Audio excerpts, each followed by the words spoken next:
नमस्कार साथियों।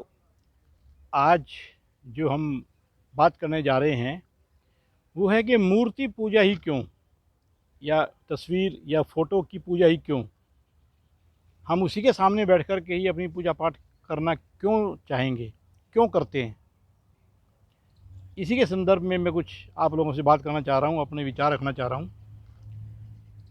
जिस प्रकार से आपको अगर मालूम है कि जब बॉल क्रिकेटर जो होता है, जो बॉलर जब वो फेंकता है तो उसका निशाना सामने होना चाहिए कि जो तीन जो किल्लियाँ हैं जिसको स्टंप बोलते हैं उनको उड़ाना है।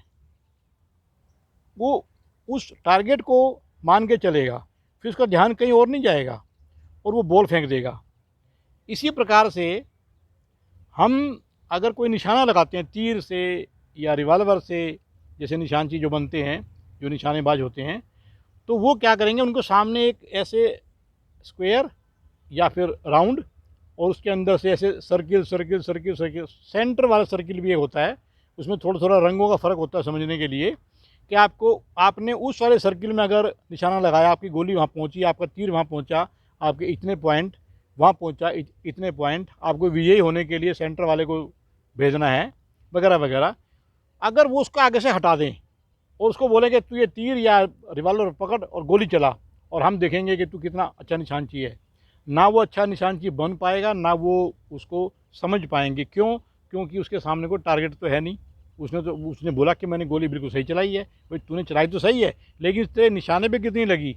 इसी प्रकार से यदि हम पूजा करते हुए तस्वीर, फ़ोटो, मूर्ति जो भी कुछ है अगर हम अपने सामने रखेंगे, मान लो हमने शिव जी की रख ली, या शिव जी के मंदिर में गए, शिव जी की मूर्ति है, या गणेश जी के मंदिर में गए, वहाँ पे हमारा ध्यान फिर गणेश जी की मूर्ति की तरफ रहेगा।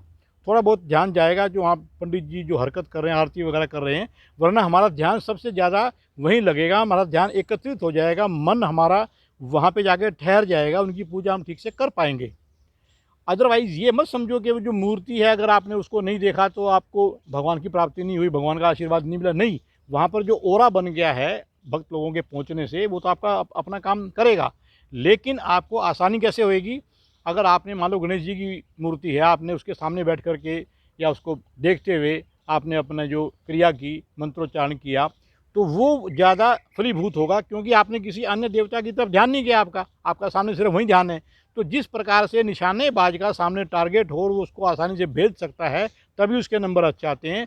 इसीलिए उसका भी जो निशाना है वो भी ठीक बैठे और आपका भी निशाना ठीक बैठे। आपके भी सामने अगर जिस भी देवी देवता की आप पूजा कर रहे हैं, जिसकी तरफ आपका ध्यान जाना चाहता है, आपका मन करता है कि भाई मैं उनकी तरफ ध्यान दूंगा, तो पूरे मंदिर में आप उसी मूर्ति के सामने जाएंगे, या विशेष मंदिर के अंदर जो एक मूर्ति स्थापित है हनुमान जी के मंदिर में हनुमान जी की, दुर्गा माँ के मंदिर में दुर्गा माँ की, आप वहाँ पर जाकर जाएंगे तो दुर्गा माँ की स्तुति आप आसानी से कर सकेंगे, उनका ध्यान आप ज़्यादा अच्छे से कर पाएंगे। ये मेरा मानना है। इसलिए मूर्ति पूजा होनी है। मूर्ति पूजा का मतलब ये कि ये नहीं है कि सिर्फ उस मूर्ति को ही आपने भगवान मान लिया, उस मूर्ति को आपने दुर्गा माँ मान लिया। जो अदृश्य शक्ति है, जिसका कोई आकार नहीं है, उसको आपने उस आकार में ले आए कि ताकि आपका ध्यान जल्दी से उसमें लग सके, आप किसी और की तरफ विचलित ना हो पाए, किसी और वो और बात की तरफ।